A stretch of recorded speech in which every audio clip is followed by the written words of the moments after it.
If you can't get enough of Instagram threads, I'll share some amazing tips and tricks to level up your threads experience. So let's start with the first one. Tip number 1, if you don't want to see any offensive word and want to hide any certain word or phrases from your thread replies, then just tap on the profile icon at the bottom left and tap on the 2 lines at the top right. Here, go to privacy and then hidden words.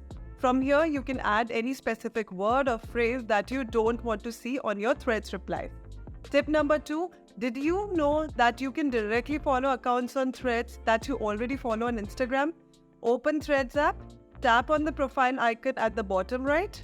Here you'll see how many followers you have.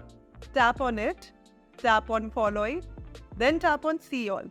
Here you'll find the list of all the people you follow on Instagram.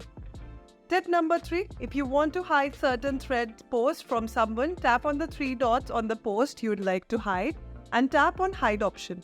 So I hope you found these tips and tricks helpful. If you did, don't forget to like this video and subscribe to our channel.